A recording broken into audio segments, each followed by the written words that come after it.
in the week that you have done. So like I was mentioning that I have done almost 6 courses of NPTEL TAing for this. And what I prefer to do is that I just go over the topics that was done in the previous week. But my main focus is on solving questions. So our course is Animal Physiology.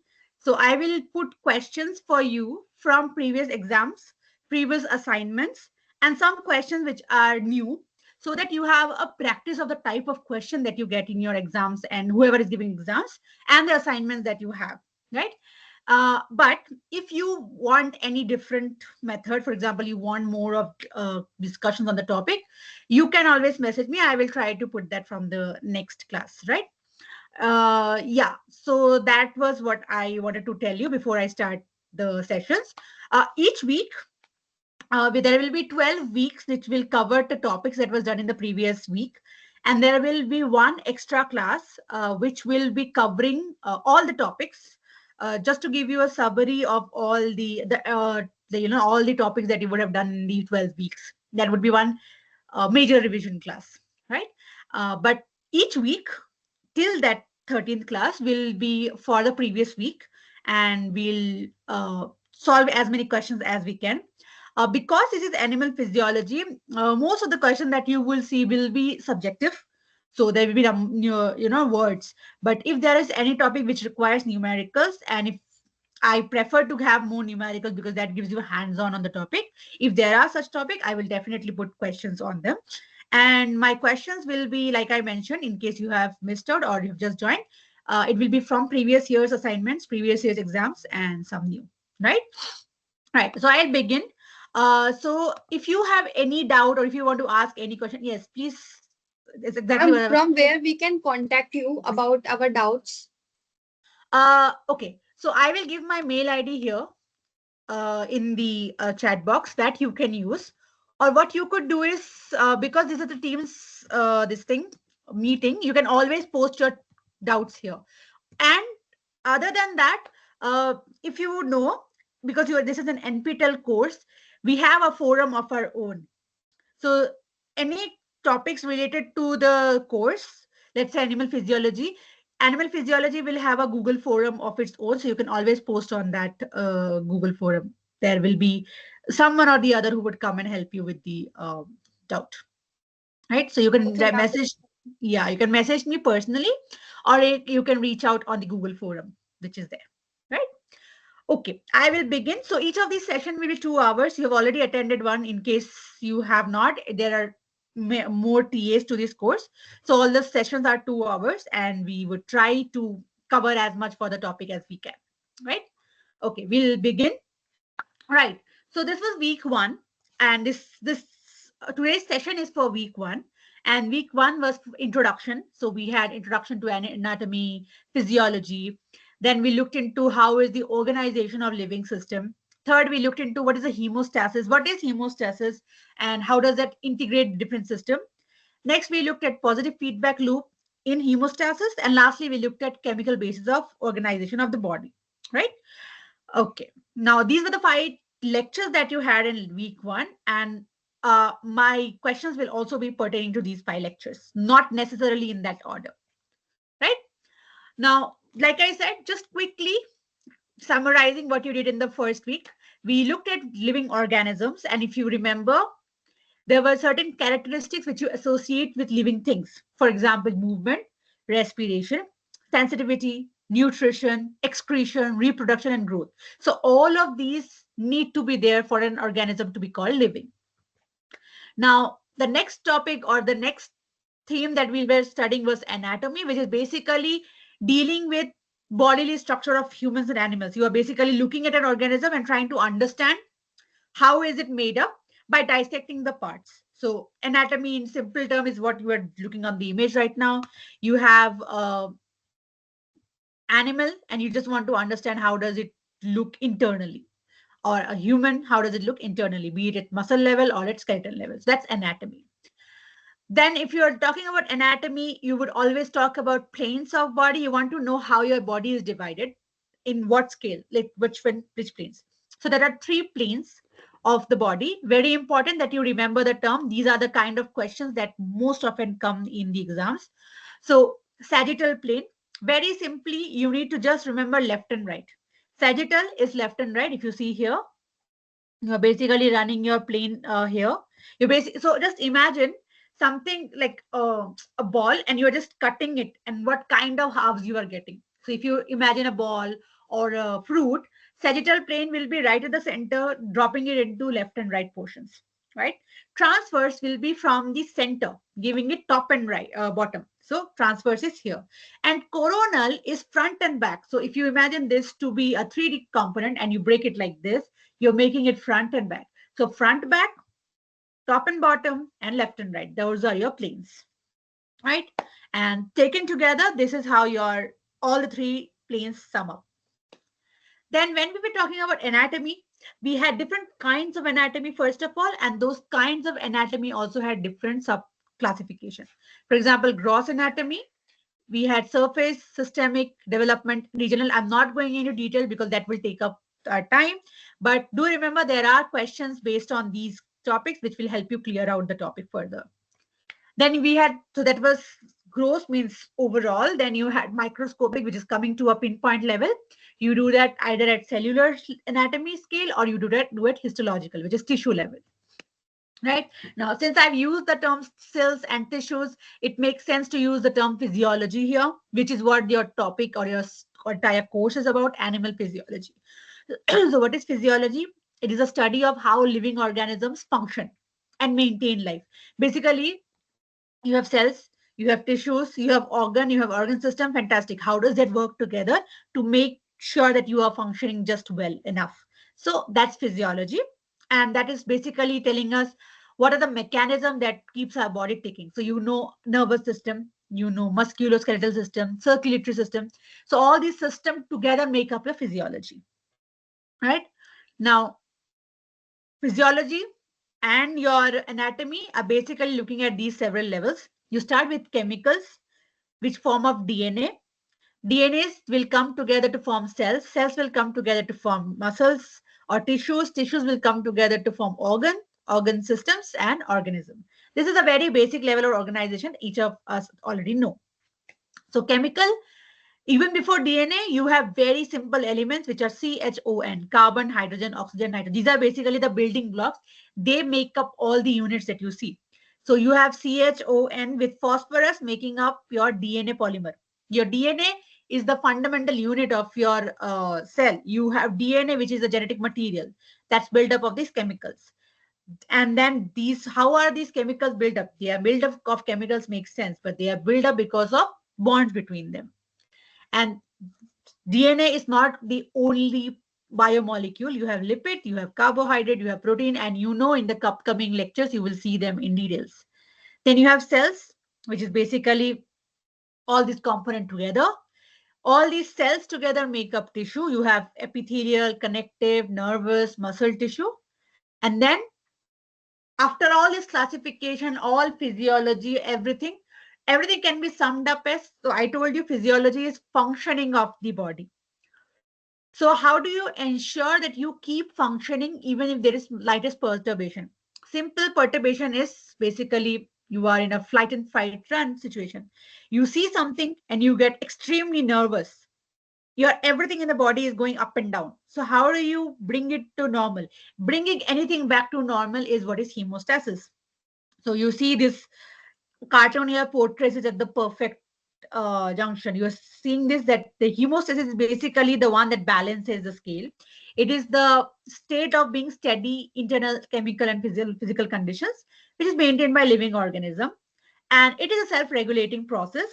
And we will see that it regulates the internal variables. What variables? These variables can be temperature, these variables can be heart rate.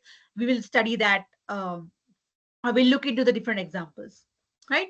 Now, very important in terms of homeostasis, not just knowing the term, but also knowing what are the components. How do you do this homeostasis? So you would have read about receptor, control center, and effector. Receptor is basically any change in your environment. The molecule that perceives the change is receptor. That information is given to your control center. It goes to that information center. From there, some decision is made, and that is related to effector, and that effector brings out the change. A simple example here is knee jerk reaction. So what has happened? Your knee jerk reaction is basically you touch something pinpoint and you suddenly remove your knee, or you touch something pricky and you remove your hand. So that touching of the prick is where your the touch is the receptor, where your receptor works. It sends information to the control center. Control center says, hey, this is not correct, you need to remove your leg or you need to remove your hand. And that sends out message to the muscle, and the muscle is effector muscle, which basically does the action. It moves it away, so you're removing a muscle. So a knee jerk reaction is the perfect example to understand how does this triangle works. Now, I said this is regulated at several scales, and it has to be, because how do you otherwise make sure that you move from one step to other? So the reactions or regulations can be auto-regulation, which is basically intrinsically, or extrinsic. Intrinsic basically means that the automatic response in a cell can that is initiated automatically as soon as the cell change is perceived. But if you're an extrinsic, you need nervous and endocrine system, basically hormones. The words you would have heard a lot, hormones. So hormones, when they play a role, they are these extrinsic factors. They are regulating the hemostasis. Now, very important, negative and positive feedback. It's basically telling you how does the system work. So you see a change. How does your system work? Does it increase the change or does it decrease the change? So there is something called negative feedback system. It is the most common because you see a rise in temperature, your body wants to bring it to less. So it reverses the change, right? Or it sees a decrease in the temperature, it wants to increase in the temperature. It's very simple to understand in terms of fever, or it's simple in terms of or sweating. So if you are going out in hot, your body is sweating so that your body comes down to a lower temperature. So it's a reverse always. You go in a cold temperature, your body starts shivering so that you have more heat. So cold, body tries to increase the heat. In heat, body tries to decrease the temperature. So it's always the reverse, and that's why it's the negative feedback, because it gives a negative information to your system. However, there are also positive feedback system, and positive is basically um, there is a change and body increases the change to a certain level just to get rid of that, or to mitigate the problem. We will see positive feedback with an example as I start the questions, right? Well, so these were the broad topics, and we have already covered 20 minutes of the session today. And now I have several questions.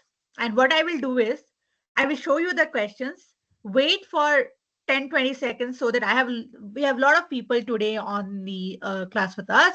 So we'll wait for majority of you to answer. You can type your answer in the chat box. You don't have to necessarily unmute and answer. That's okay.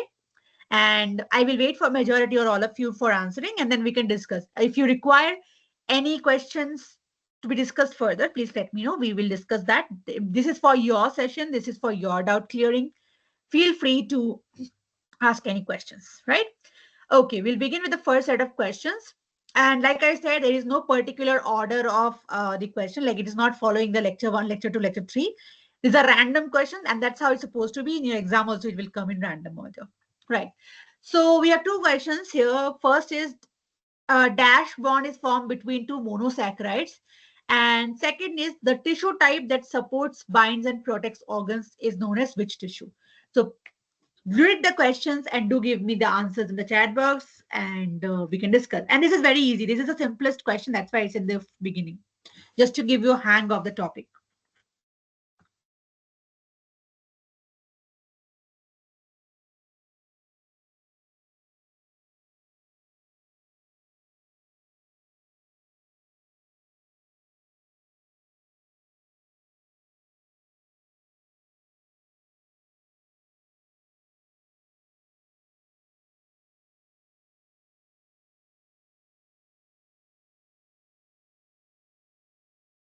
Right. So the questions is on the type of bonding between the biomolecules.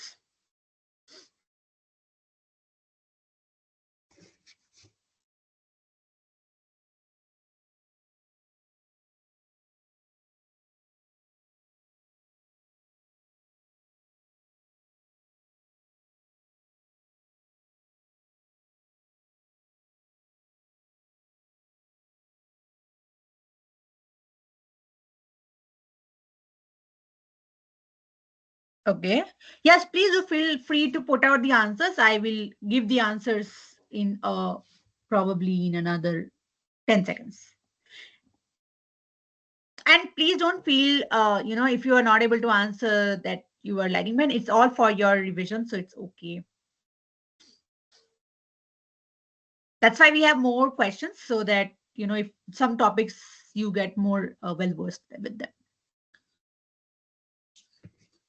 All right, I see people typing, so I will wait for 10 more seconds and then we'll go ahead with the answers. So I've got glycosidic bonds and connective tissue. Okay. Right. We have one more person. Please do feel.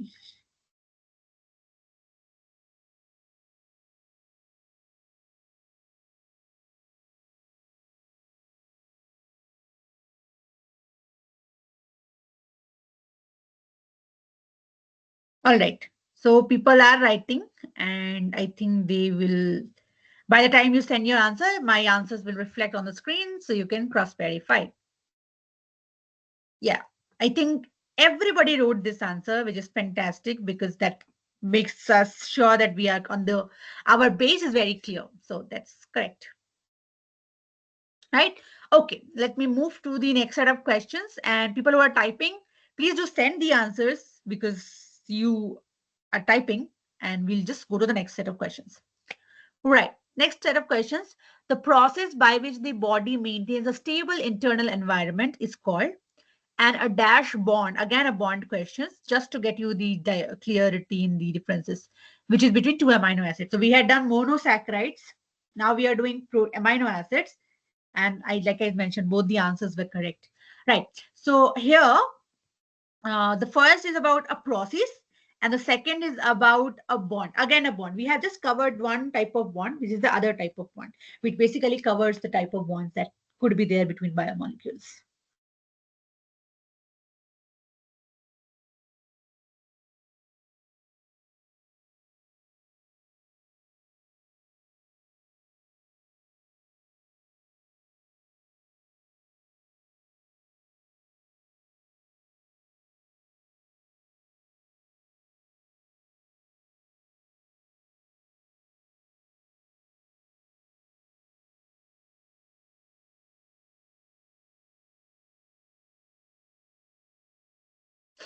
Okay.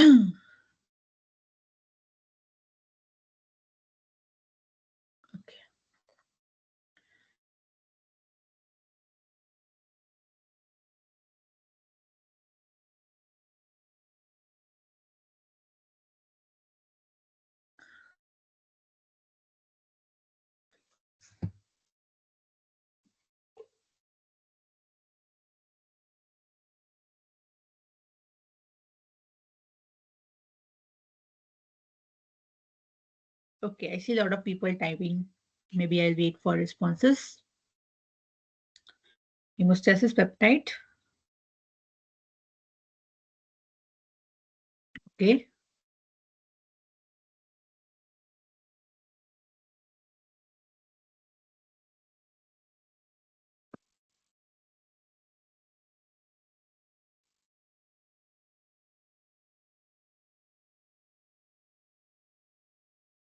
Okay. I think most of you have got it right. Okay. One thing that I keep seeing is hemostatics, right? Okay. I'll give the answers and then I will come to this. So it's hemostasis and peptide, as you have guessed it right. Um, just a suggestion for people who are attempting. If you have subjective questions like this, then spellings do matter sometimes, especially if you are writing just a typical word. So just be careful when you are writing the spelling. Otherwise, it is correct. Your answer is absolutely correct. So you don't want to miss out just because of one letter here and there. But just because I can see that you guys have answered the correct thing. So that's great. But let's switch our gears and let's start by solving the type of question which is most evident, right? Okay, let's go. So the question here is, which of the following characteristics is not essential for an organism to be considered living? This was the first thing that we discussed about characteristics of living organism. Which of these is not a characteristic?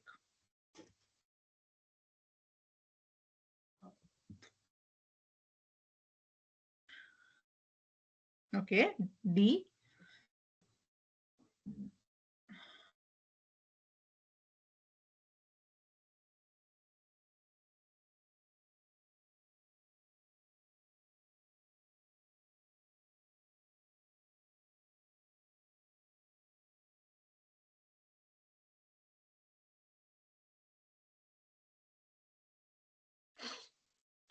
Right. So I see many people writing D.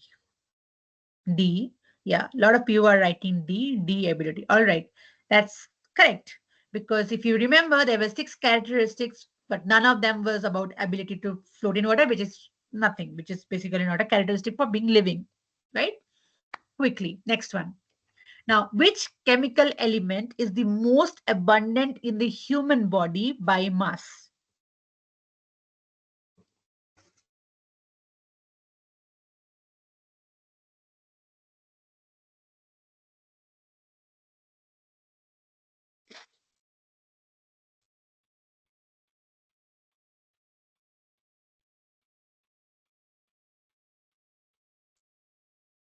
Okay, I've got one response.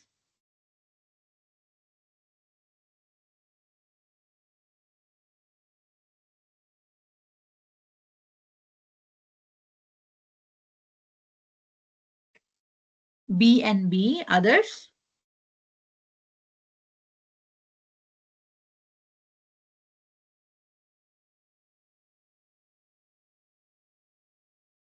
All right. I see most of you writing B, which is correct. Absolutely correct. So B is oxygen and it is most abundant element in the human body. It makes up around 65% of the body weight, right?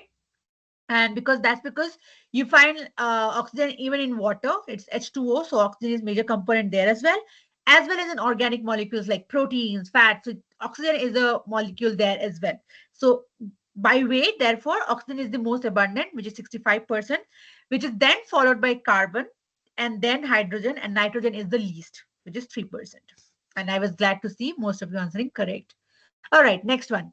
Which of the following is not a membrane bound cell organelle?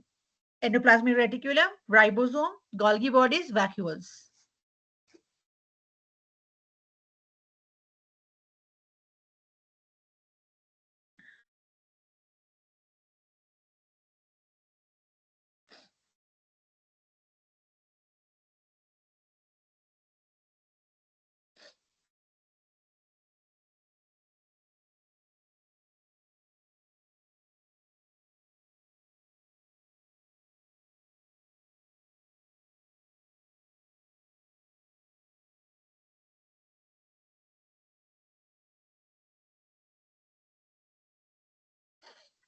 Okay.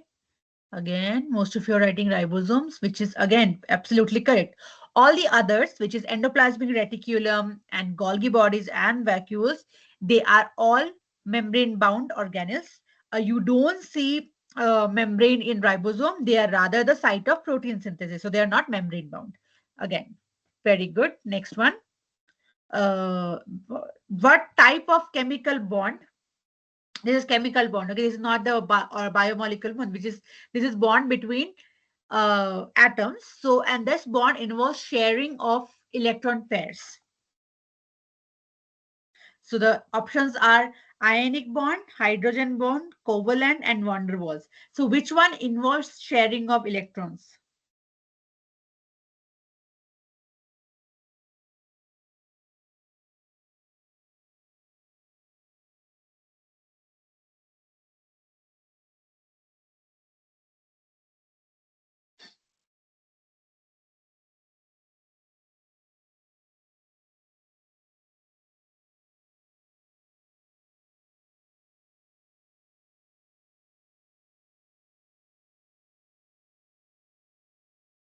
So this basically covers the topic that we had just touched while discussing about the chemical organization, where we had discussed about the type of bonds. And as most of you have written covalent, which is absolutely correct. Do remember this is the strongest bond because there is electron sharing between the atoms. The other, which is ionic, is basically electron is transferred. Hydrogen is between an electronegative and an H atom, and van der Waals are the weakest. They are between they are weak attractions between temporary dipoles, right? Okay, next.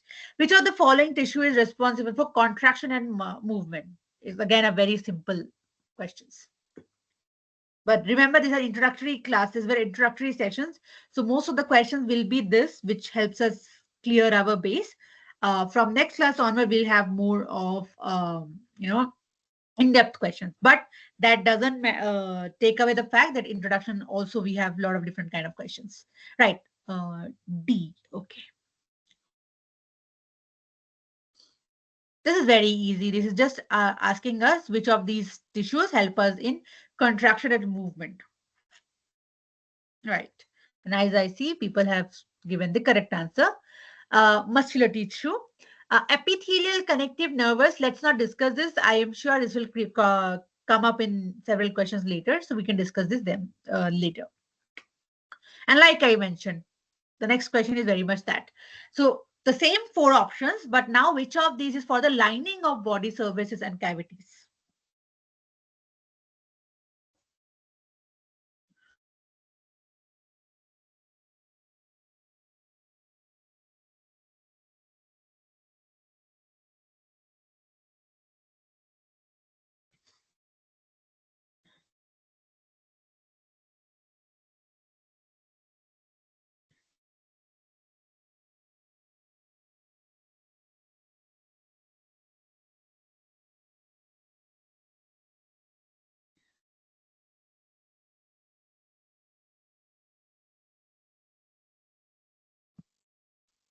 Right. So again, D, which is correct because epithelial is the one which is at the lining of body surface and cavities. So that is also correct. Next, dash cover surface protects deeper tissues. So you remember the epithelial tissues. There we had four such terms: dermis, epidermis, hair, and hair follicle. So which of these is for covering surface and then protecting deeper tissue, which is basically the outermost layer?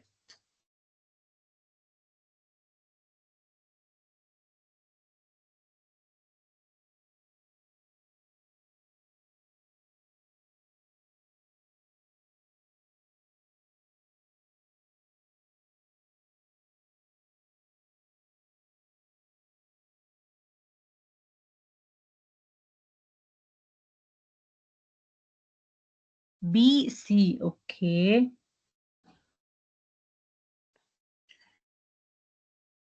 Do remember the this thing organization. C. Okay.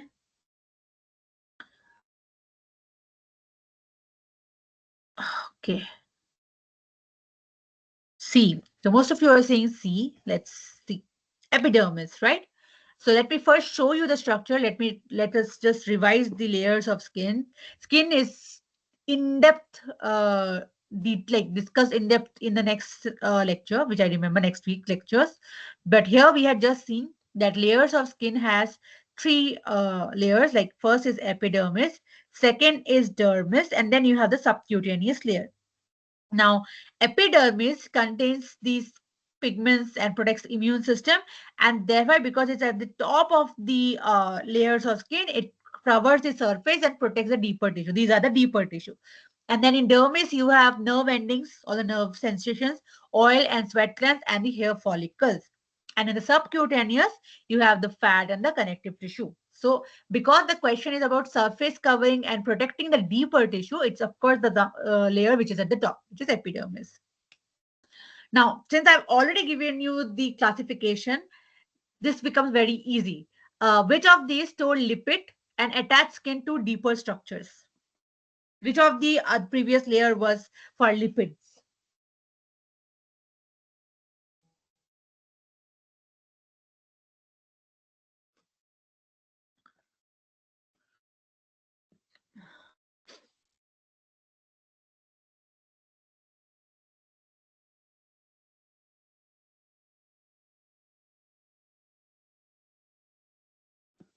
Okay. Again, I have a mix of answers B, A, and C. All right.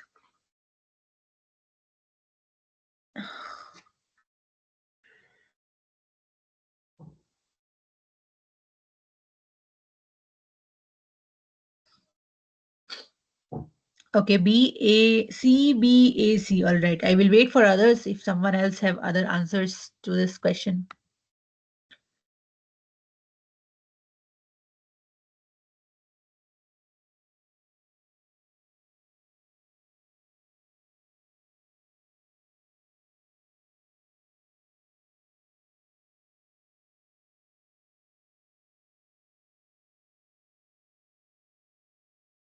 Anyone else?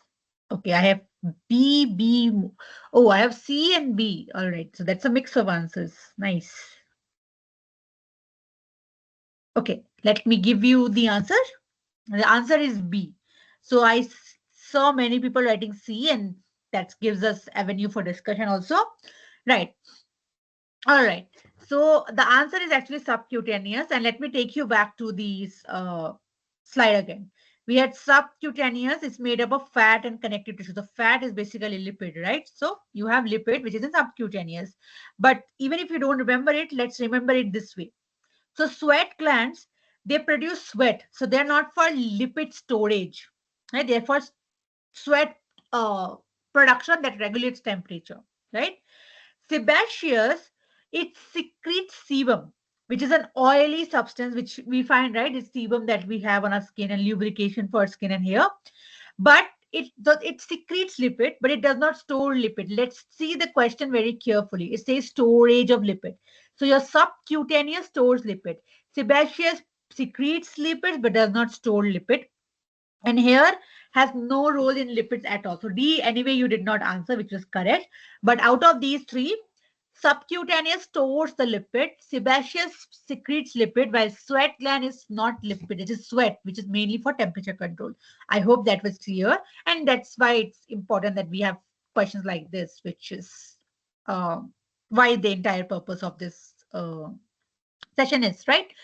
Yeah. So my suggestion, like every time I give to people, that whenever you are answering questions, just be careful of what the question is asking. Stores and secrete can be very much otherwise used interchangeably, but in such questions, it matters. Are you secreting or are you storing? So if you are secreting and not storing, then it is not correct answer here, right? Okay. Moving on. Okay, dash nourishes epidermis and provides strength. So which of this is for this answer?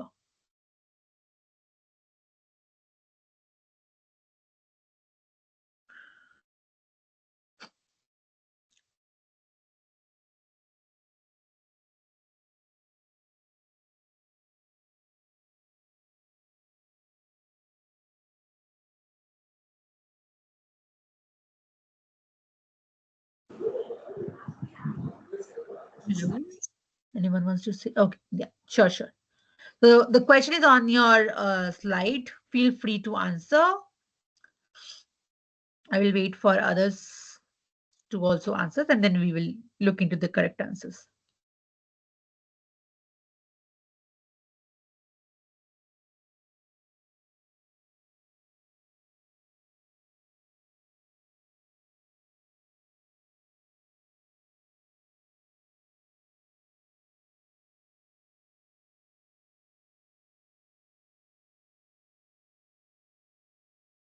Okay, so people are answering B, and then we have A, and A, or B probably for the previous one. So A. Okay. I still see people typing, so maybe I'll just wait for a few minutes. Oh, sorry, few seconds. Minutes we don't have, unfortunately.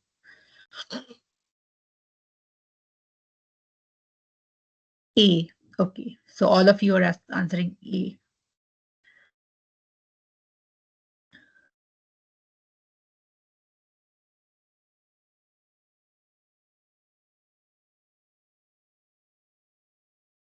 Yes, yes. You will have you so subjective with that. If you mean fill in the blanks, you might get fill in the blanks. But I mean, there have been some questions which are fill in the blanks based. So yeah, most of it will be MCQ for sure. But you have one or two questions which might be fill in the blanks. Okay, I see most of you have given the answers, and which is dermis, and you got this right, which is dermis. And so you have epidermis and then you have dermis. So dermis is basically the middle layer of the skin, and we are looking for the layer which provides nourishment to the epidermis, which is what dermis does through blood vessels. Because remember, epidermis is avascular, so there is no vascular channels there, no blood flow. So dermis basically provides the blood vessels there, and it provides strength. Why does it provide strength? Because it has collagen and elastin fiber, so it can stretch and it can give strength. So that's why you have dermis, which has both collagen, elastin, with elastin for your strength, and blood vessels for nourishment to epidermis. Right? Here doesn't have that. Epidermis, like I said, it does not have its own blood vessels, so it relies on epidermis. It relies on dermis. And hair follicles, again, they are located in dermis, but they are for hair production and not nourishment. Okay. Yeah. Okay. Next one. Human hair is mostly composed or made up of possible duplicates of which of these biomolecules? And with that, the next question that I can already tell you will be the which type of protein is that? So you can type in here if you know the protein already, or we can of course do it in the next question. But the question here is which of these component makes up the hair?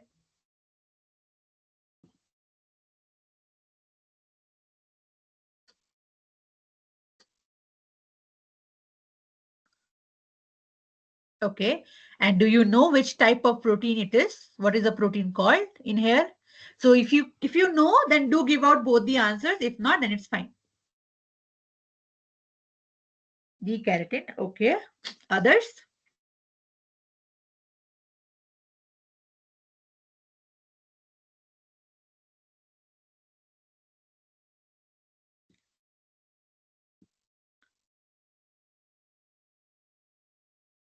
Yes, I see someone raising hand.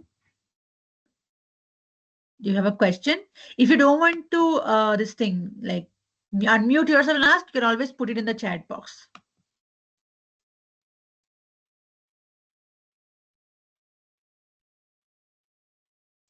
I can see the screen, so I will be always there to answer your questions. Right. D, I see most of you giving the answer D, which is correct. And this follows up the next question, which keratin it is. Keratin someone has written. So which keratin, if keratin, and otherwise which of these options for human hair? So we know protein, which protein?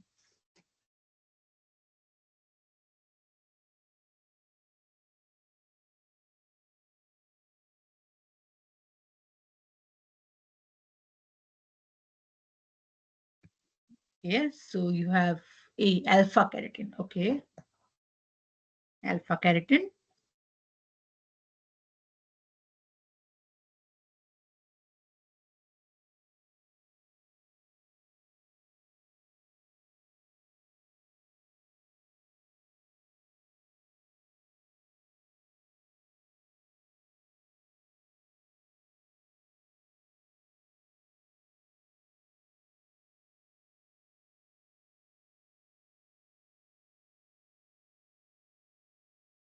A. Okay.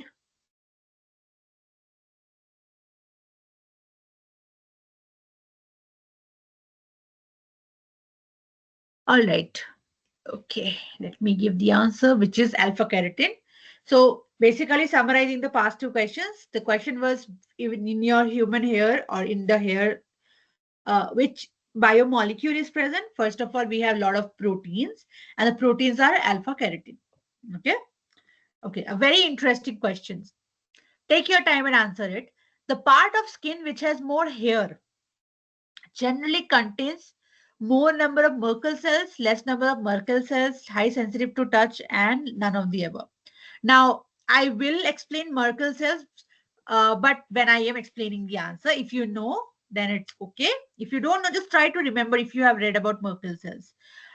Yeah, take your time, read the question, and then give me the answer.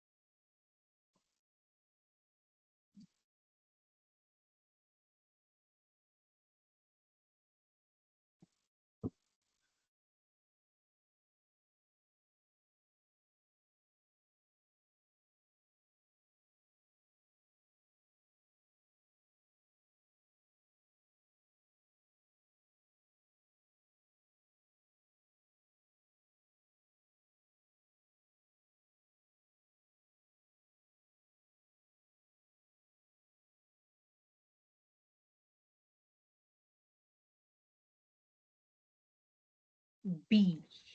Okay.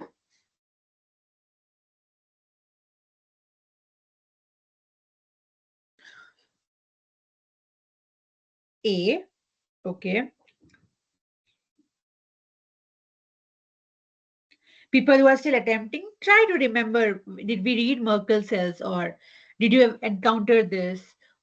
And if you have remembered, then you try to remember what were Merkel cells and what is the question asking.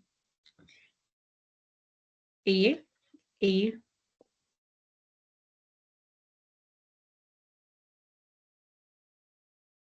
Hmm. Okay, lot of A's. All right. D. D is okay. That's it. I think that's it. No, we have a lot of already. We have received answers. Yeah, I can still wait for 1 minute because it is a bit different kind of questions. If anyone else wants to answer.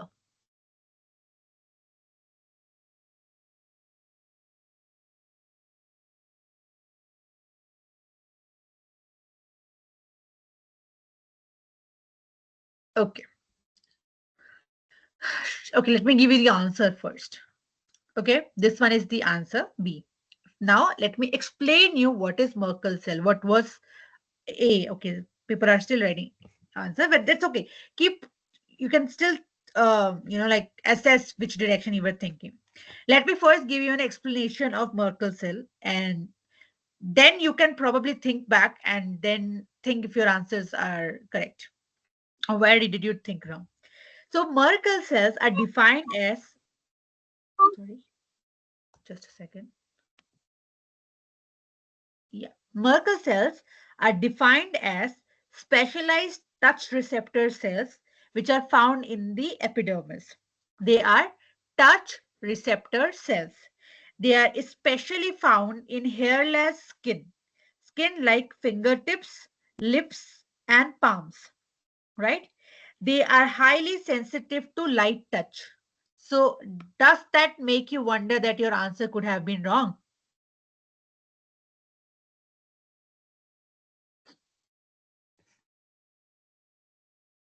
Right. So, what I will tell you once again. So, it's basically those cells, these cells are very, very responsive to touches. So, they are extremely responsive and they are found in hairless region. It's by their definition. It's present in hairless region. So, now if you have a place of your skin which has more hair, you're obviously bound to have less of Merkel cells because they are found there where you have less hair or no hair, since they are extremely uh, detectable to skin touches. And why is that? Why, if there is hair it will not be the case? Because if you have a hairy skin, you can still use different kind of sensory receptors. If you have hair, you have hair follicle receptors, so your skin can use those hair follicle receptors to sense the changes in the environment. But if you don't have hair, how will you sense it? So in place where you don't have hair, you have more Merkel cells because they're extremely touch sensitive. So that's how it's balanced. Because Merkel can touch, can respond to touches, they are in places where hair are not, because hair have their own receptors. Was this clear? Because I see a lot of people had answered A. Please let me know if this explanation was clear. If not, I can repeat it once again.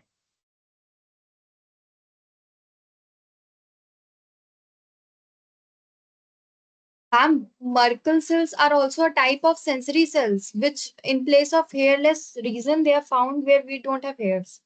Correct. Yes. And that's exclusive to hair because hair has their own receptors. So if you already have hair, that means you can perceive, you can receive, so you don't need Merkel cells. But where you don't have hair, for reception you need hair Merkel cells because they're extremely sensitive. Was it clear? Yes, ma'am. Okay. Others?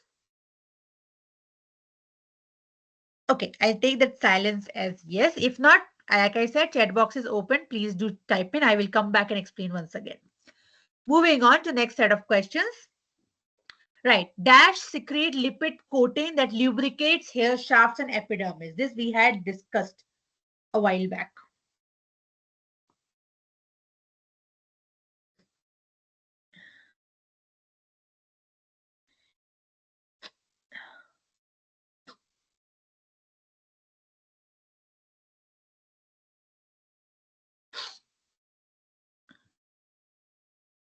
C.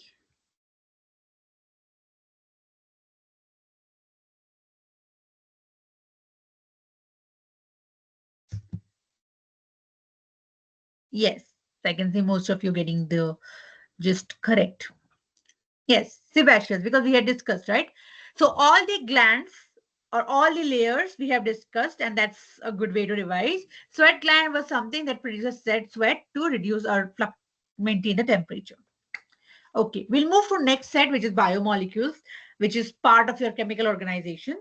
So dash is a long unbranched polymer of glucose, while dash is a branched polymer of glucose. So you have glucose. Glucose is formed of two subunits. One is branched and one is unbranched.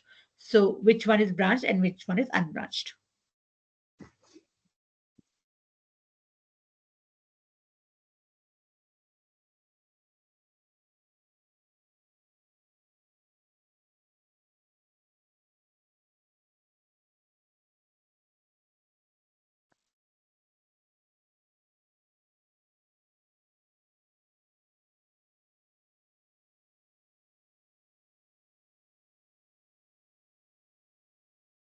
Okay.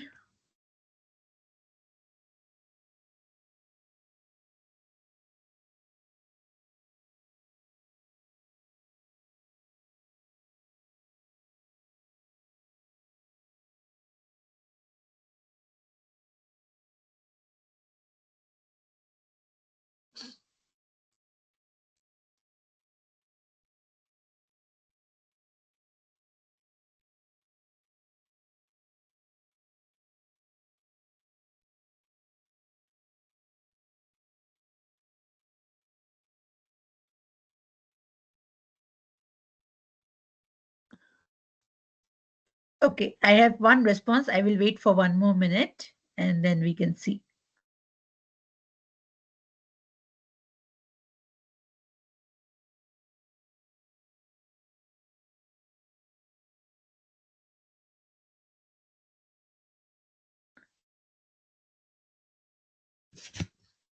So basically, the question is asking if you have unbranched polymer, what is it called?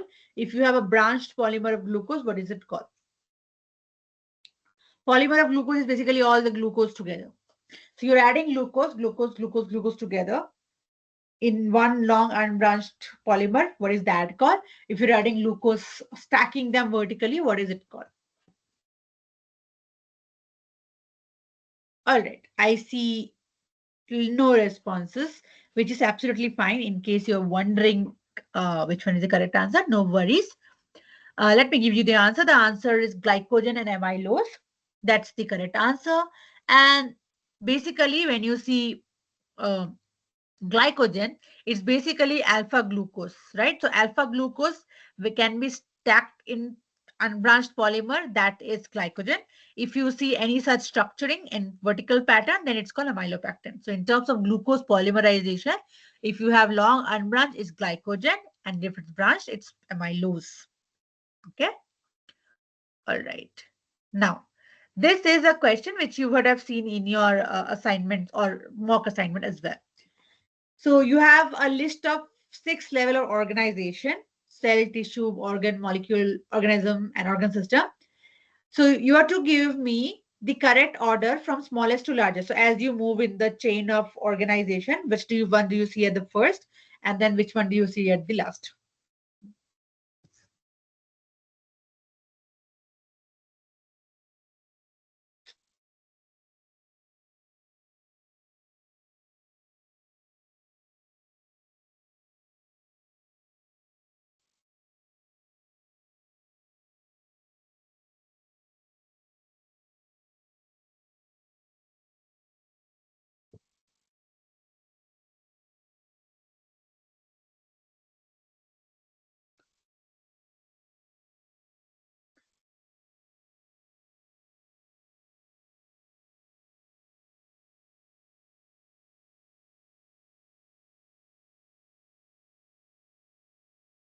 Okay, others? One answers.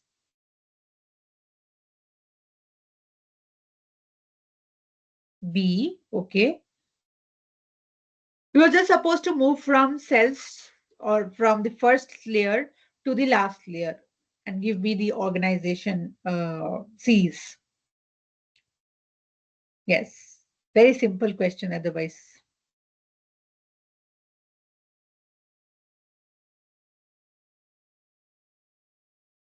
Anyone else?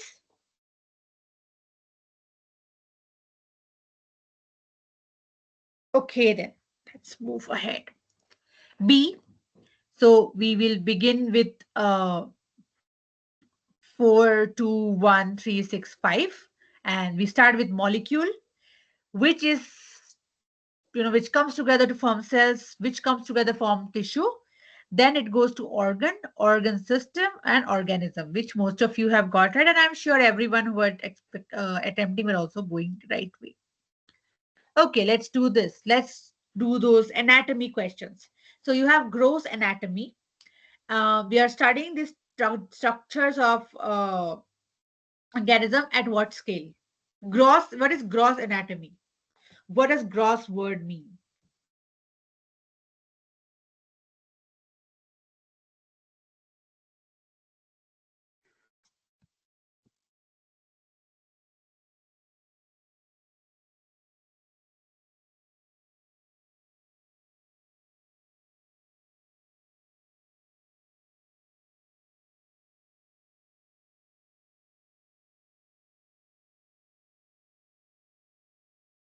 Remember, we did two types of anatomy, mainly gross anatomy and microscopic anatomy.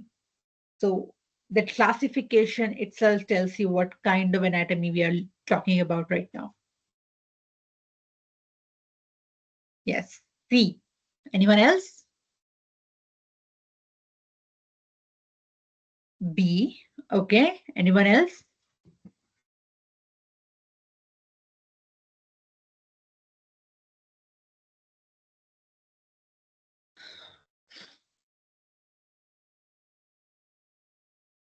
C.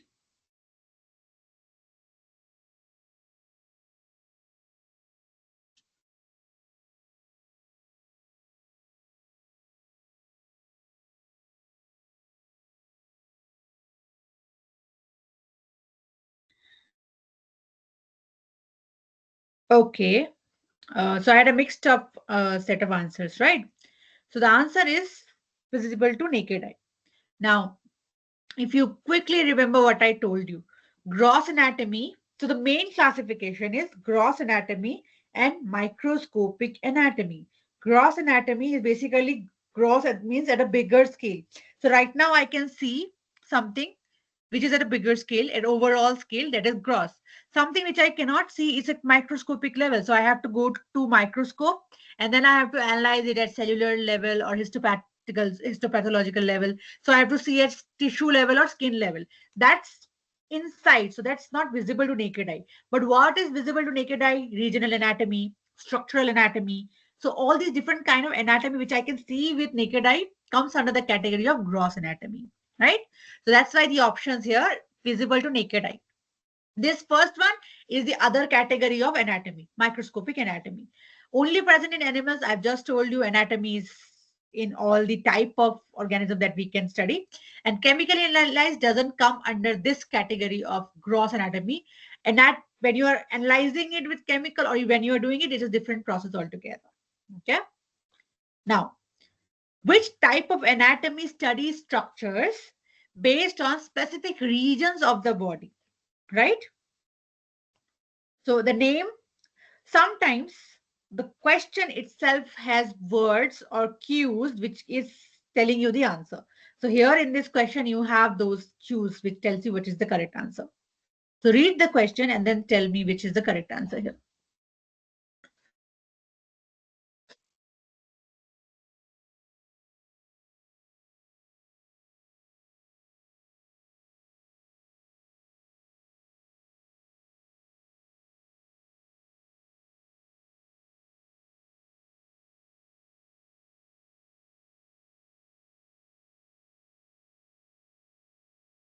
B, B, B. Anyone else? Okay. B. Okay. Do we have more answers?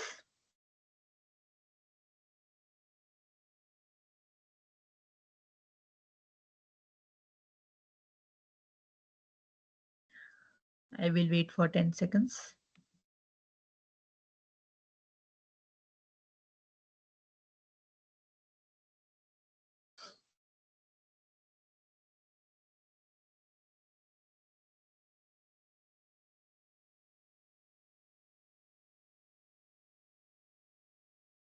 Okay, right. So the answer is regional anatomy.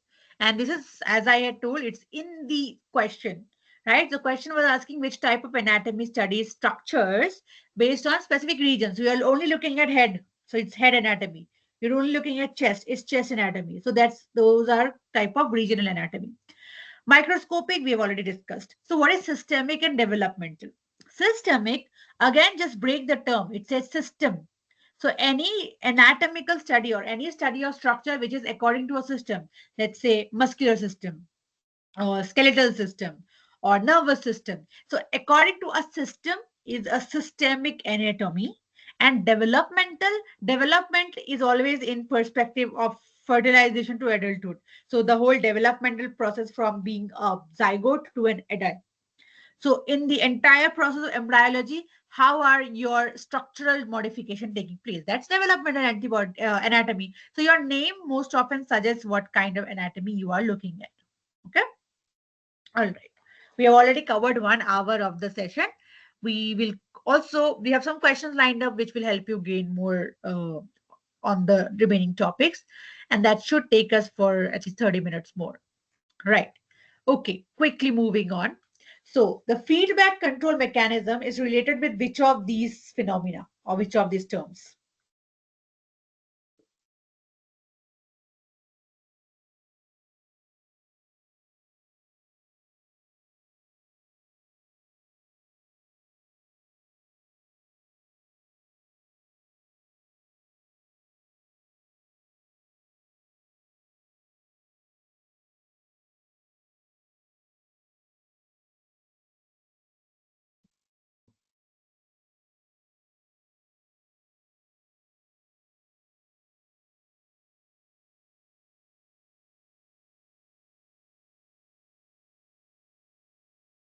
C.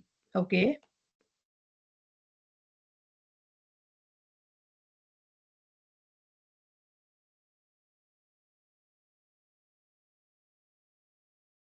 Three. C. Correct. Okay.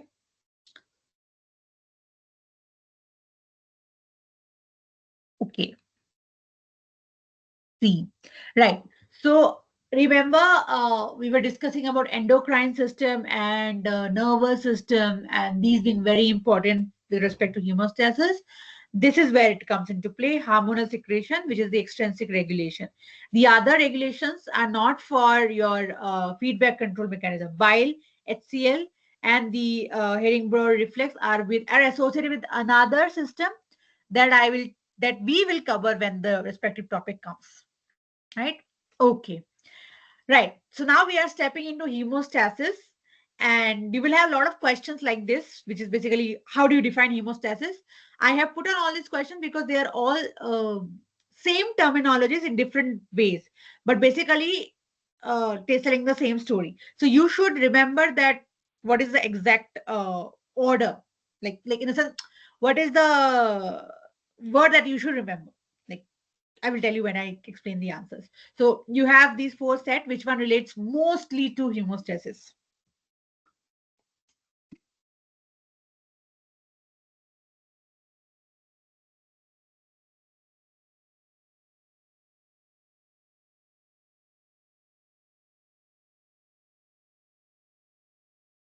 This one is very simple. So I'm sure you would have no time in knowing this.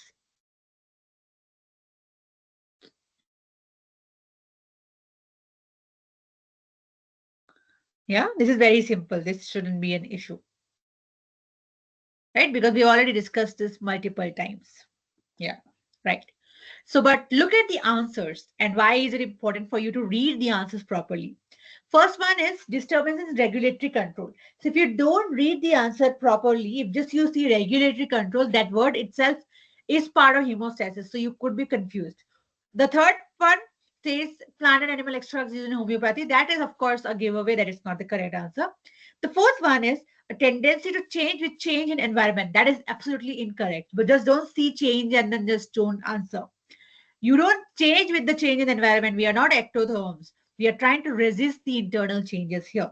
So hemostasis is maintaining the internal conditions, right? So just to give you a understanding of what kind of wordplay can be there. Again, same thing, just in another combination of words. So which of these following best defines hemostasis?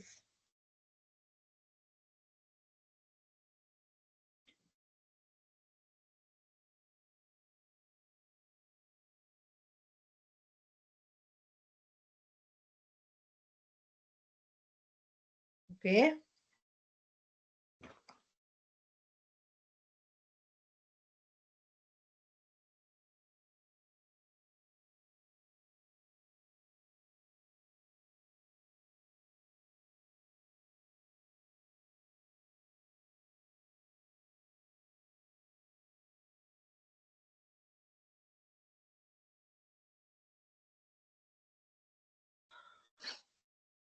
Yeah, I see.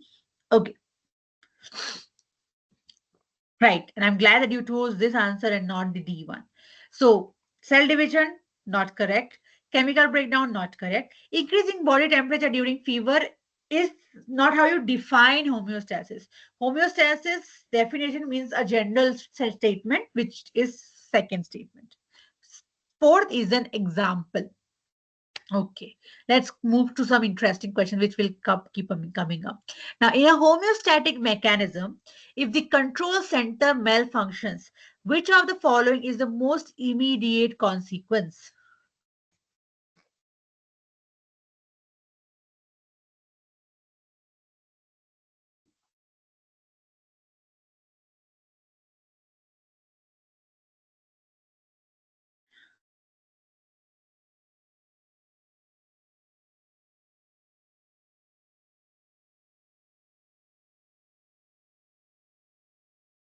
So remember that receptor, control center, and effector. Now, if your second stage is malfunctioning or is not properly functioning, then what happens downstream? Because your control center affects the or directly passes the information to effector. So if control center is not functioning, what is happening?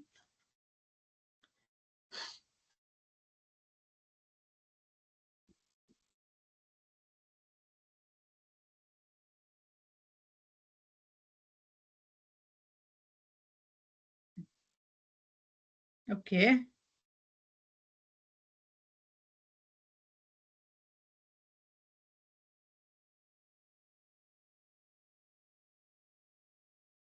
Anyone else wants to try? Okay. This is a very smart crowd for sure. It's the correct. So, like I mentioned, if your control center is not functioning, effector cannot become hyperactive, the first option, because effector information is not being relayed till the effector. Second, receptor seizes function. It doesn't affect the receptor because receptor is okay, so it can still sense. So it will it will keep perceiving, and it will keep delivering the information to your control center. D, the body stops regulating in temperature. Well, if it is only talking about temperature, but it is where the question is in general terms, so this option doesn't sit. So it most appropriately sits with proper responses to stimuli are not generated, because if your control center is not working, your effectors will not be activated. And like all of you have mentioned, it is the correct answer. Right. Okay. Easy question. The cells which are responsible for determining the color of the skin.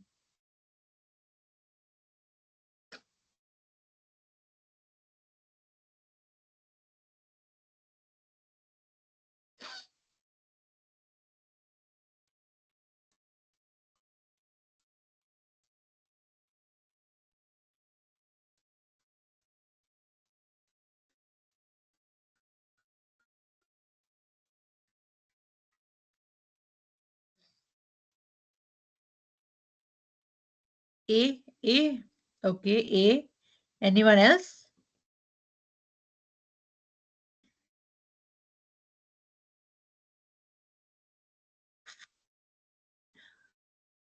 Okay. Do you know what are keratinocytes and what are Langerhans? You can type in the chat box. You don't have to this thing. D. D is basically keratinocytes. Yeah. So do you know all these four different cell types? So I know we have already discussed Merkel melanocytes. So we know that. But do you know the other three? Melanocytes, Langerhans, and keratinocytes? Give me just one word for each of these. You don't have to explain everything. Give me like A, B, D, C, and D, and just one word for each of them.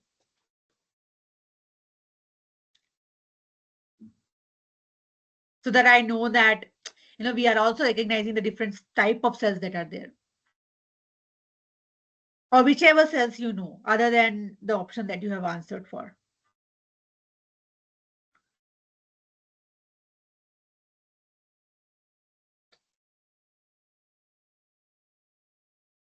So do you know what is keratinocyte? Do you know what is melanocytes? Merkel cells we have already discussed. So we know that. And do we know what is Langerhans?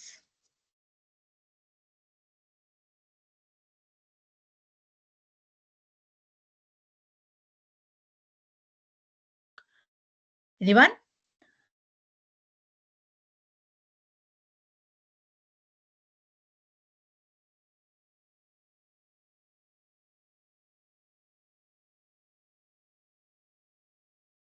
Okay. Anyone else?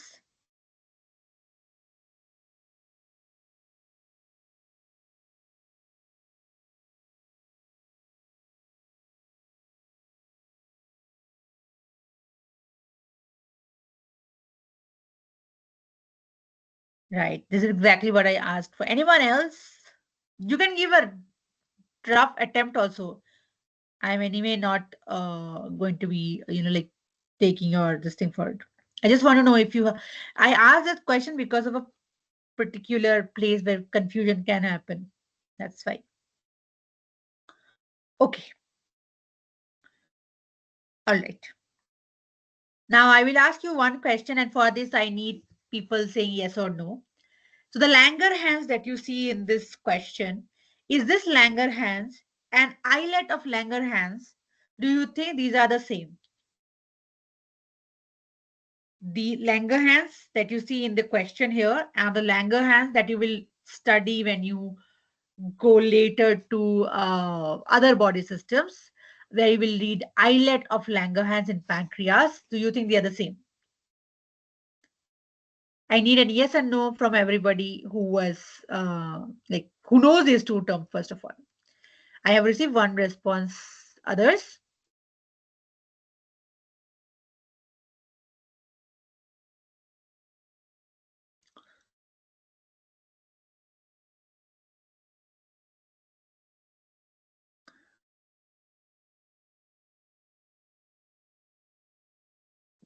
Okay.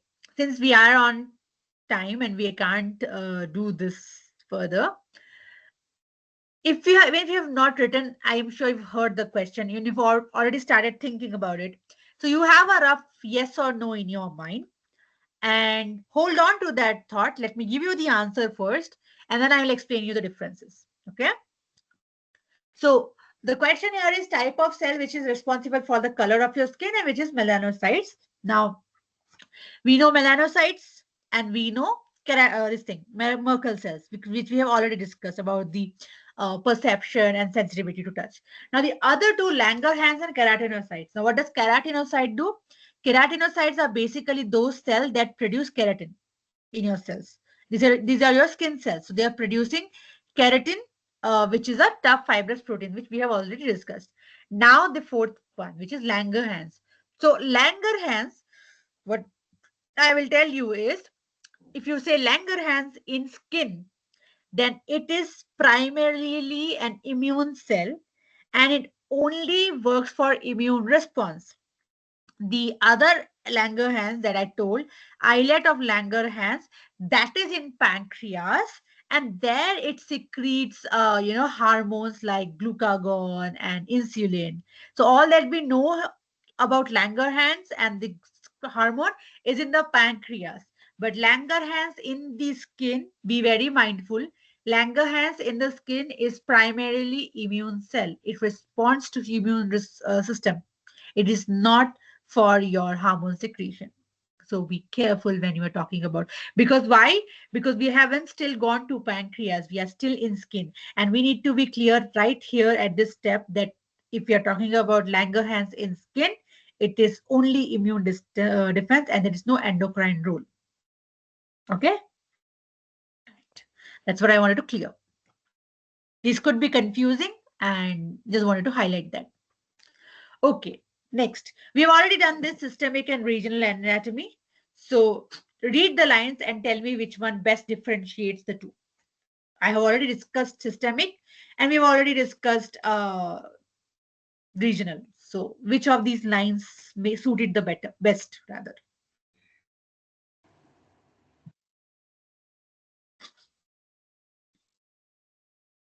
See, okay.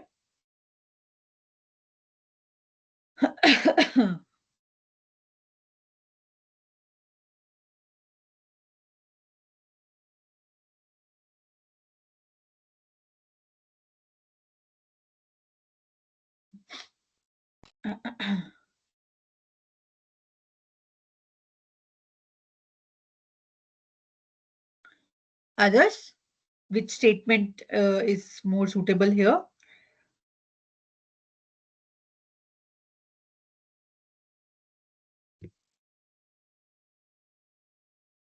C,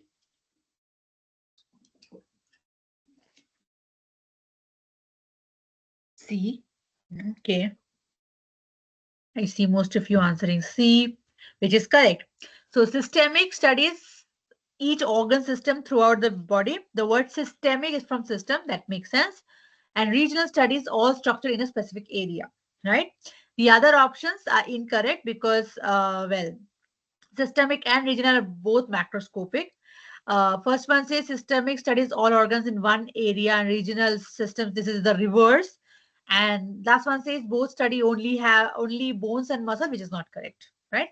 Okay. Now, this is about the planes. Quick, like recap of the planes that we have studied. So if your plane divides the body into front and back, which is that plane? This is meant to be a revision class. That's why I'm touching all the topics that would help you. Like, how do I say? I don't know if you have got that instruction. So all the lectures which are currently held, like for example, my session and the other TA session, we are recording the session and we'll be uploading the session in Google Drive. And the link would be shared with you in the Excel sheet, I believe.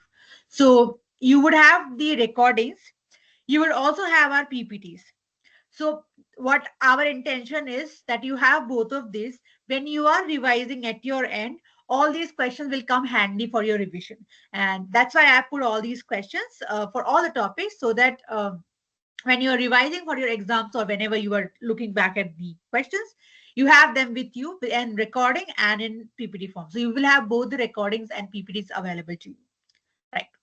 So coming back to the answer, frontal plane is correct, as we have already discussed.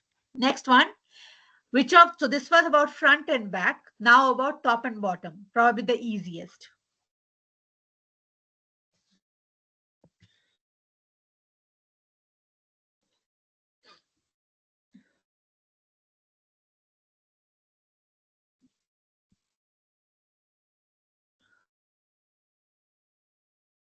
Fantastic. Like I said, it's a very smart crowd. So see. Okay, next one. Which anatomical plane will divide into equal right and left?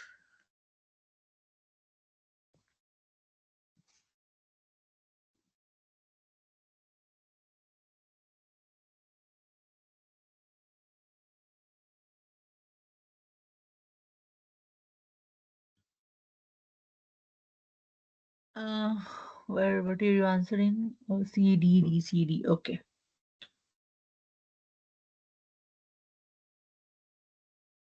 So we're talking about left and right. So I can see a lot of D and C and C and D. And just wait for a few more seconds.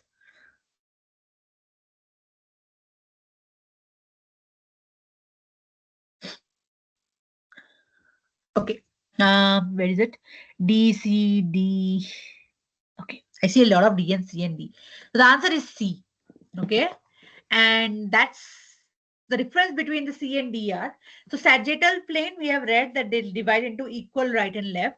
But mid sagittal is basically again the plane that divides it into equal left and right, while para is around the sagittal. So it is also a vertical plane, but it does not divide into equal parts. So para is basically, so imagine myself as the structure. So I have to this plane here, which divides into equal left and right, that is mid sagittal. If it is around it, it's called para. So if it's around here, it's unequal left and right. So para is unequal. The question here is about equal left and right. So it's why it's mid sagittal, right? Okay, nice. All right, next one. The life processes in human are controlled and regulated by which of the two systems that you see here?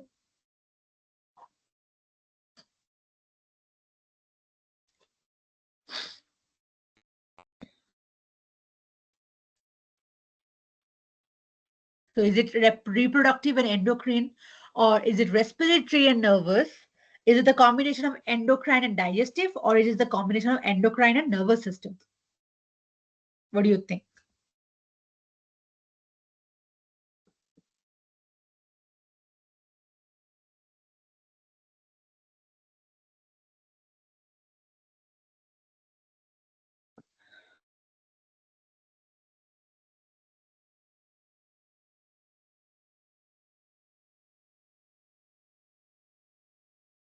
Think of what these systems do individually, and then think in terms of the life processes which all contribute. B. Okay.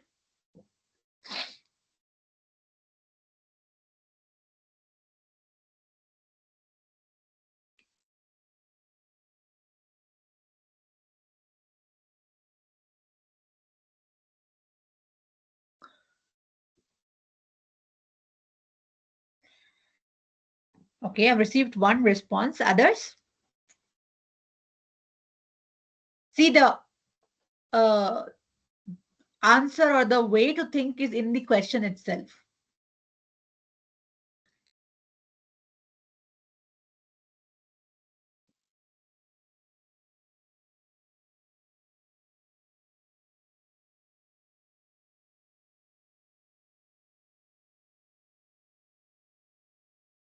B. Okay.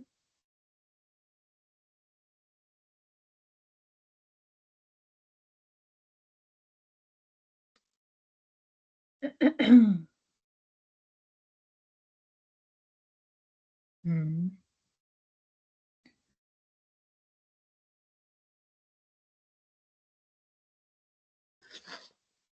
Okay, I've received B response till now. Others?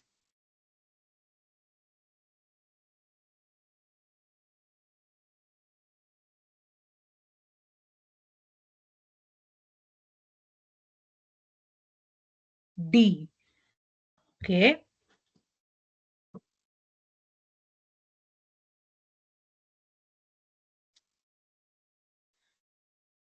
Okay. People who are still reading and responding, read the question carefully. What does the question say? The life processes in humans, you know what a life process is, are controlled and regulated by. So all the questions or the cues are in the question itself.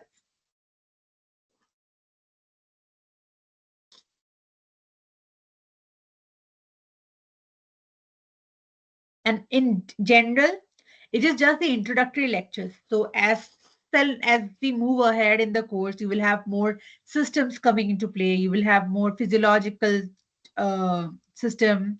You will have different processes coming into play. So these questions become very important where you read the question and you pick up the correct words, right? So Yeah, that's like, just a friendly advice. Okay, we have spent one more than a minute here. Let me give you the answer first and let me then explain to you. So the answer is D, unlike most of you have written B. So what is the most important term in the question? Controlled and regulated by. And we have discussed that in your feedback mechanism or in your hemostasis, your nervous and your endocrine system come together and they are controlling and regulating the responses. Your nervous system can control your respiration also.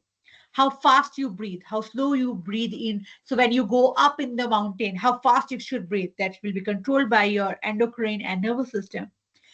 What kind of food do you want to eat food right now? Are you hungry? If you are, what kind of food do you want? Do you, if you want to feel hungry, your nervous system and endocrine system will come into play.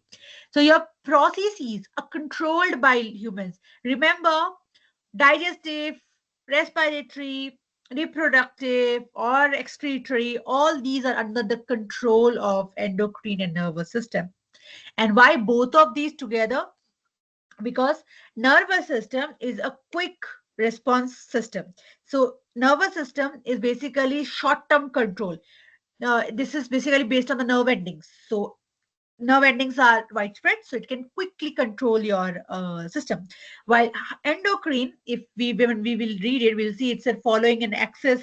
It has its own route to come, multiple downstream targets. So it's a slow, long-term control. So they both are together controlling and regulating your processes.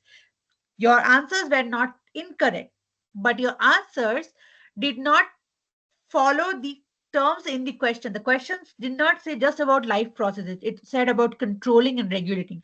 So, digestive system does not regulate respiratory system. Nervous or respiratory does not regulate reproductive, but nervous and endocrine both control and regulate the other system. I hope that makes sense. If not, please do put in the chat box if you still read more description. Okay. And in the meanwhile, we'll move ahead with the other question because we still have few questions to finish. Okay. Now, which of the following is not a component of hemostatic control mechanism, which is very easy?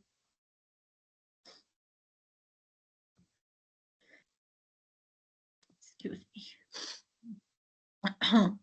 So, which of these four is not part of the hemostasis control mechanism? Okay, one option, others.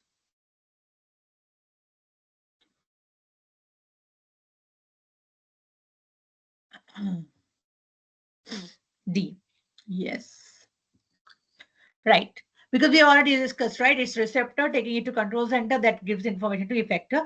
Catalyst is not for hemostasis. That's another reaction altogether.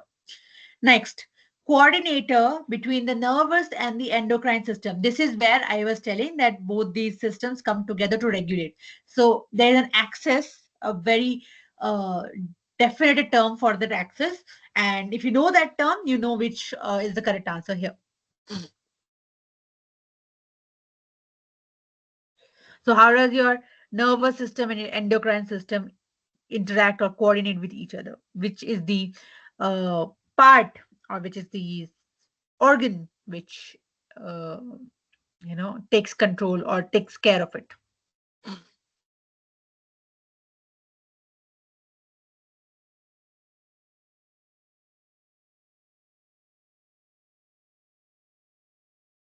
B. Right. Anyone else? B. Anyone else?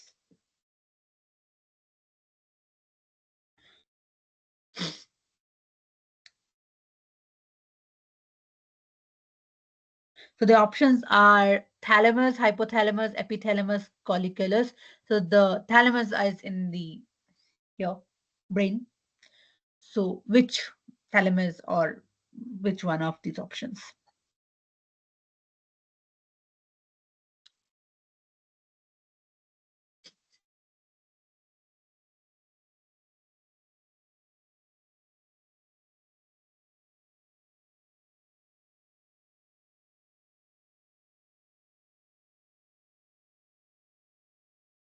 Okay. All right. No problems. So the answer is B, hypothalamus, as people have written. And the axis that I was referring to is just a second. Something called H. I can't type. Why can't I type? Oh. All right. Fine. It's for some reason not working. But right. So I told you the nervous system and the endocrine system are connected by HPA axis. So H means hypothalamus, P means pituitary gland, and A means adrenal glands. So this is the pathway how your hormones and your nervous system and other systems are connected. HPA. We will, of course, as you study more into the course, you will find these terms coming up. Okay, next. Which of the following describes negative feedback regulation? Remember, I told that we will do negative and positive in the questions that are coming. So we'll do it here. So which one defines negative feedback regulation?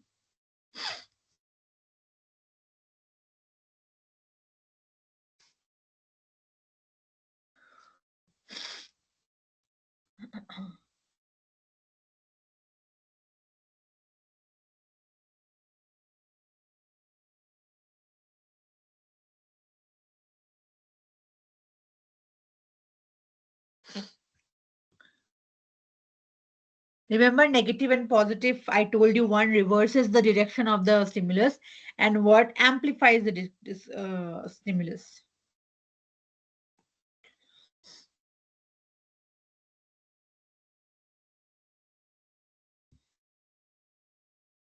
C. All right. Yes, I see people have got it correct.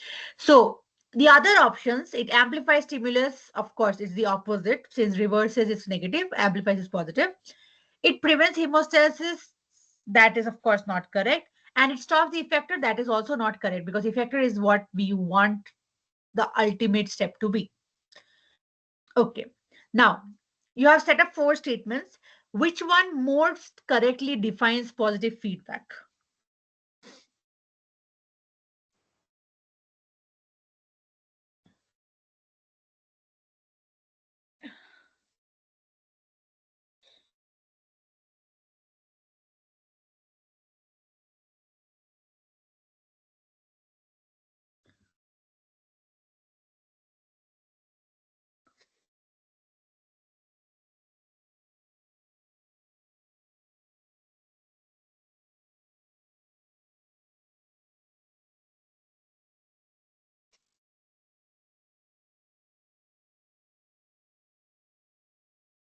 Read the statements carefully and we know what is positive feedback already. So which one fits correctly?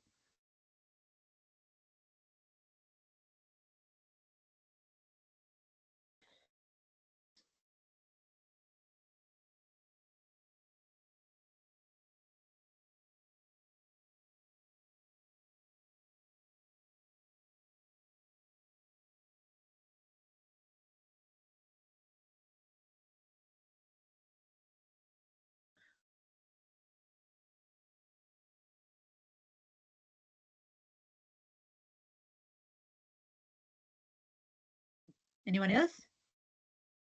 C. Anyone else wants to give it a try?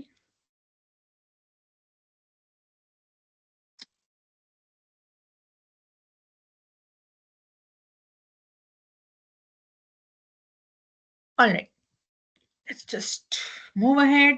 C, as you all mentioned, and let me tell you why the others are incorrect. First one is it is more common than negative feedback and maintain stability. The first statement itself is wrong. It is not common, it is rather rare. You would often see negative feedback into play, right? Second is it is self-limiting and opposes the stimulus. That is not correct. Positive enhances the stimulus, not opposes it. Third, or rather the fourth, it occurs during thermoregulation. Thermoregulation, I've all told you, it is always opposite. If your environment is high temperature, your body wants to go low. If your outside temperature is high or low, your body wants to go high. So it's always the opposite. And that's negative feedback. So correct statement is it reinforces a stimulus by amplifying it. And it, of course, is used in a non-hemostatic process. Okay, correct. Now, which term refers to regulation where the response enhances the original stimulus. Now, these are the same questions, just in different words, so that you get more, accustomed to the type of words that are used in these type of questions.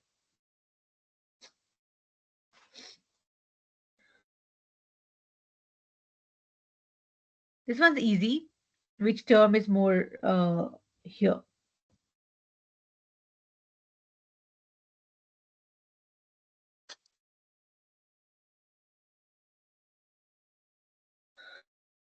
B.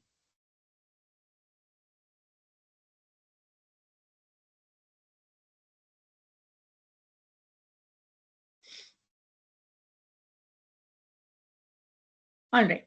So, like I've mentioned, I've already seen responses, feels positive, which is what we have been doing so far. The next two questions are examples. Okay. So, clot formation to stop blood loss on wounding by activation of clotting factors is an example of which kind of feedback?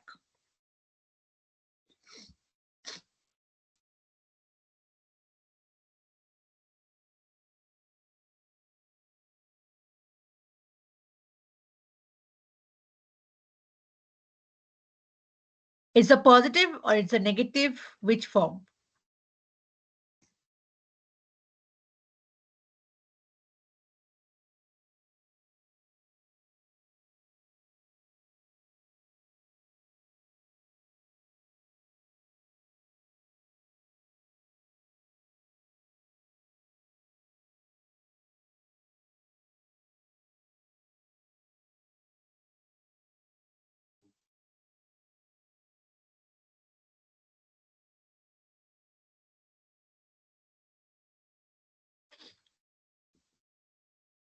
B, positive feedback. So positive feedback. Okay. But positive feedbacks also has two options. It is either in a vicious form or a useful form. So which form?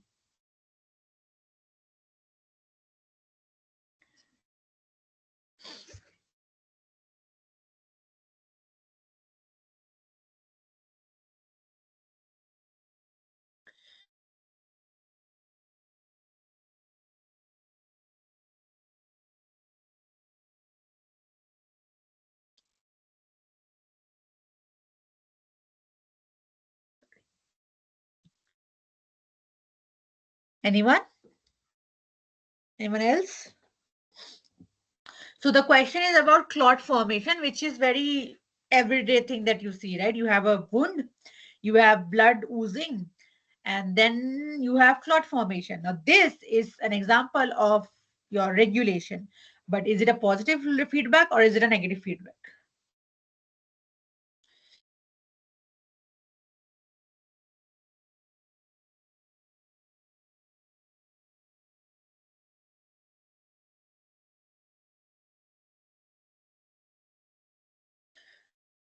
All right. I will give you the answer and then let you think as well.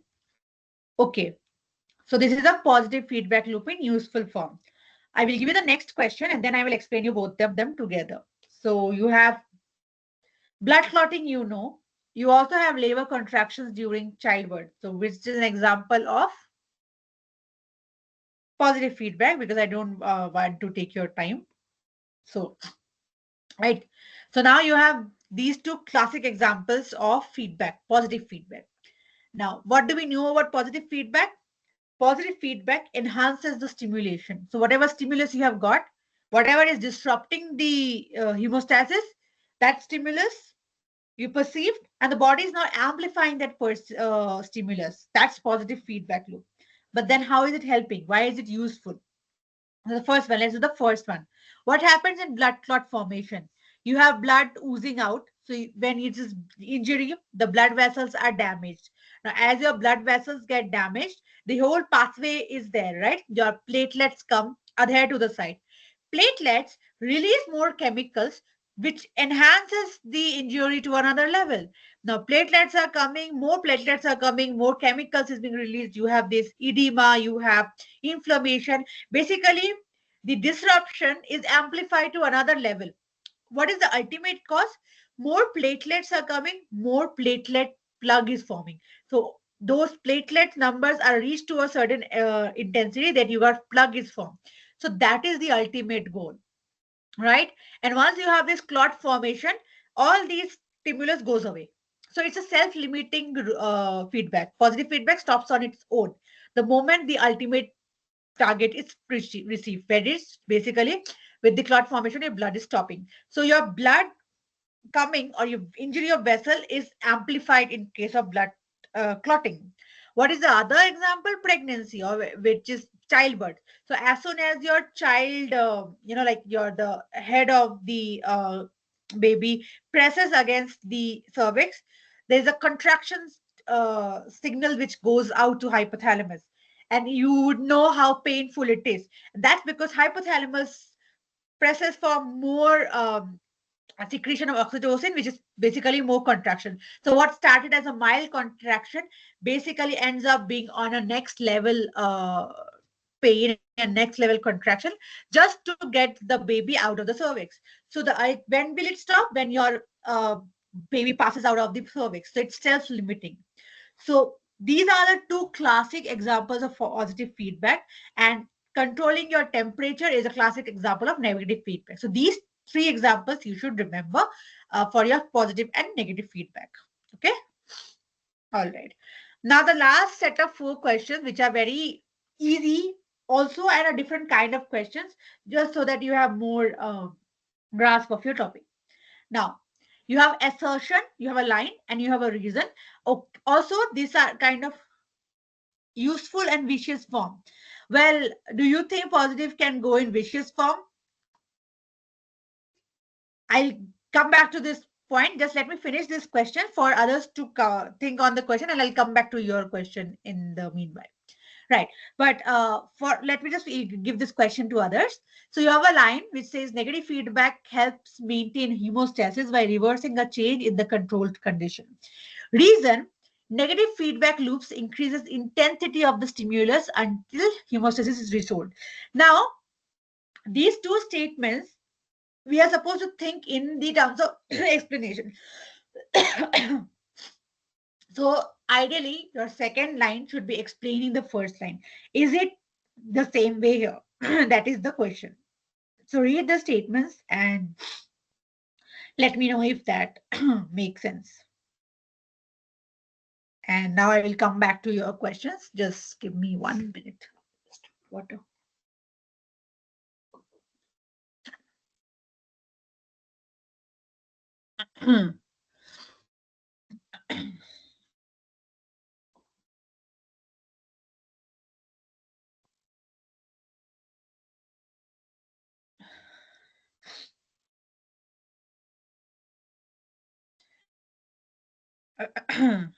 Okay. Yeah.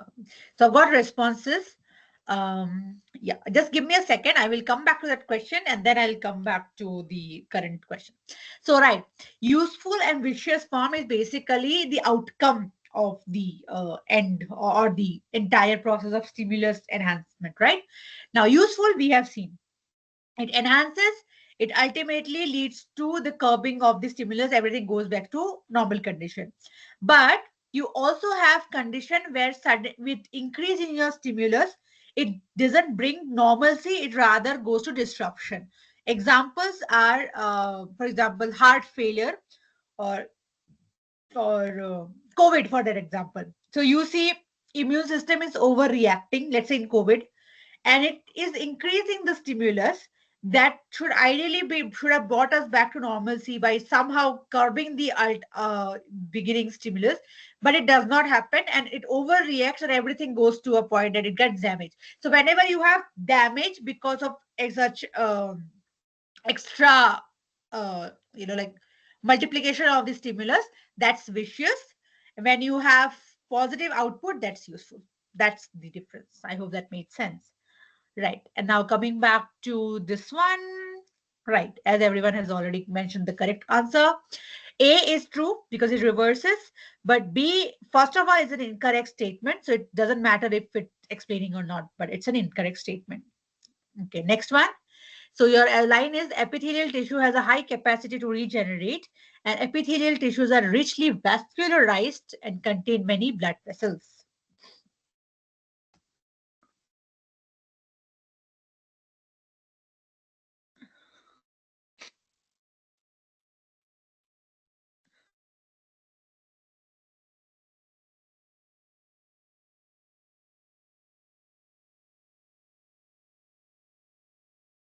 We discussed about epidermis, so this one is not that complicated to understand.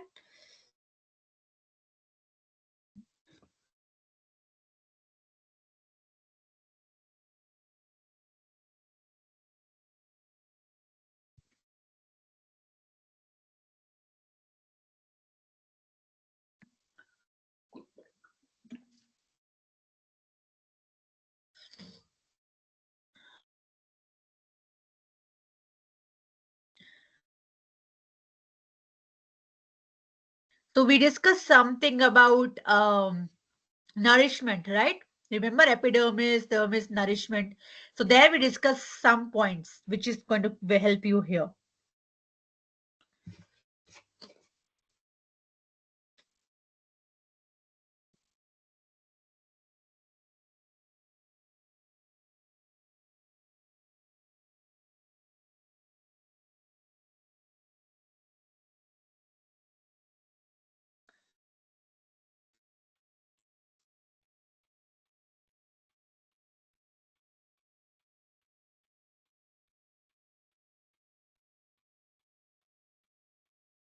Yeah, I see C, right?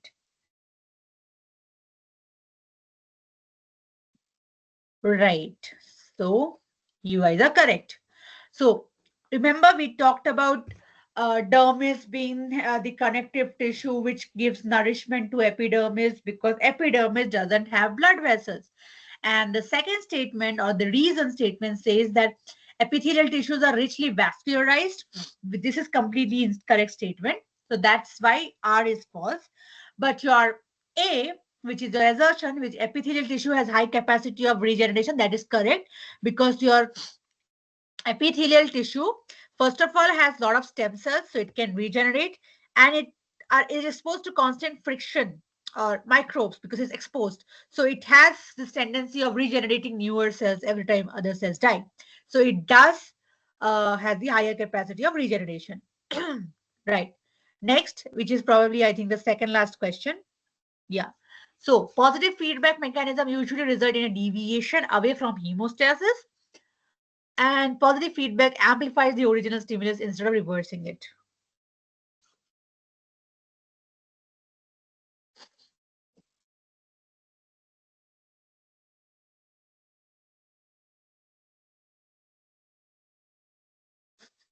Remember, I told you to read the statements as an explanation to the previous statement. So your second statement should be explaining the first statement. That's how you should read and try to answer it. These kind of questions are often very much prevalent in your net exams, in your CSIR exams, in even exams here in assignments. So you should be that's why I put this here so that you are aware of what kind of questions can come. So we discussed three type of questions today. We discussed MCQs, fill in the blanks, and also these assertions and reason type of question. So I just wanted to give you an idea of what kind of breadth the question can have.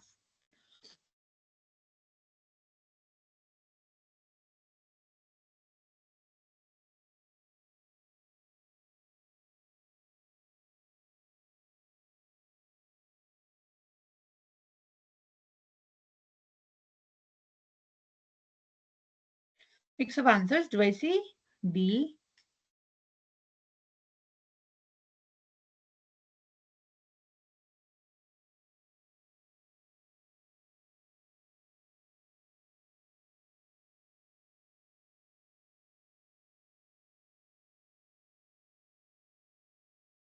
Others? Anyone else? B. Okay.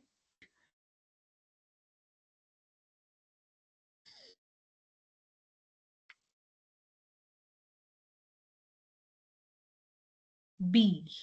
Okay.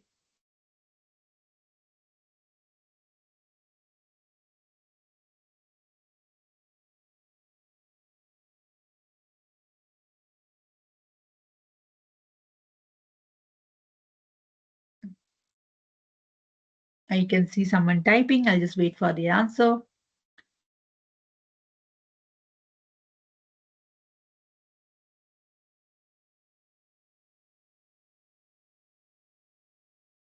Okay, while that person is typing, let me show you the answer first. So A and B are true, and R is the correct explanation of A. This I did not get. I got a lot of B's and D's. Now, the people who have uh, responded B, which is basically both A and R are true. If both A and R are true, how come R is not the correct explanation for A? Right? That I'll come back to that. And there was also option D. A is false. Well, how is A false? Let's see into this. Positive feedback mechanism usually result in a deviation away from hemostasis, right? Because in your negative hemostasis or negative feedback, the immediate response is the curbing of the stimulus. You have high temperature, body wants to bring it to low. So it is immediately coming back to lower. So hemostasis is maintained. In your positive feedback, it is delayed. Not exactly at that moment you are seeing hemostasis, right? So the idea is any feedback should bring it back to hemostasis immediately, but it's not the case in positive.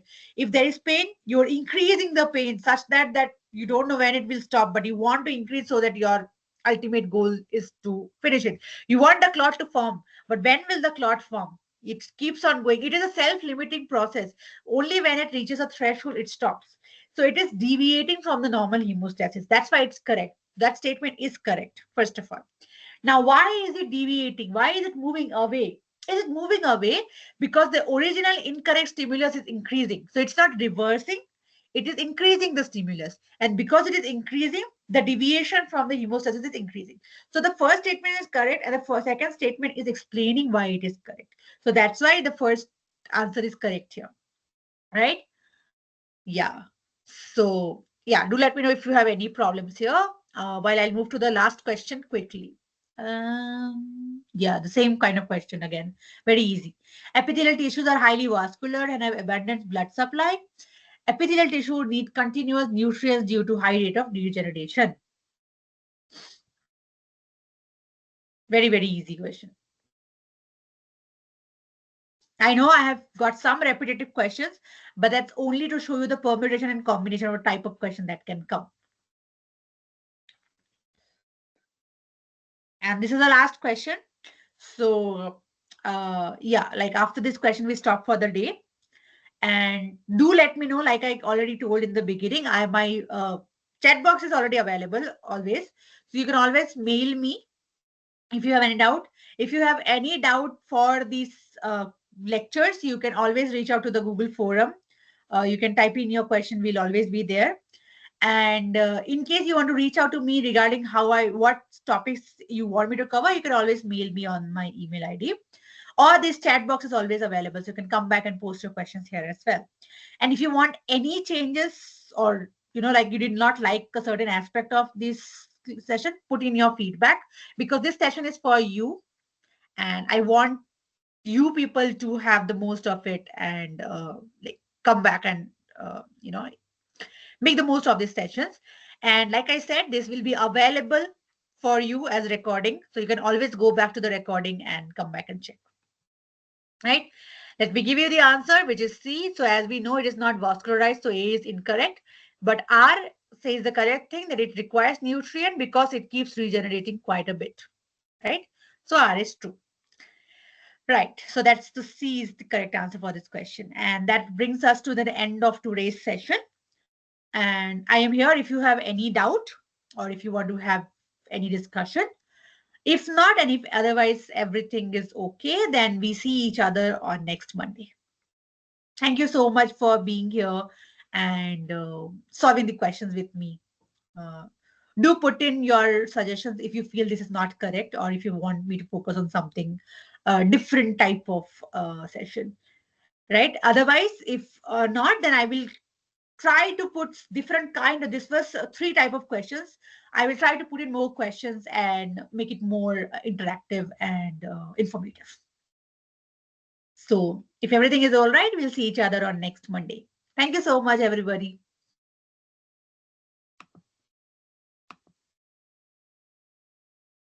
Thank you, ma'am. Thank you. Thank you. Thank you, ma'am. Thank you.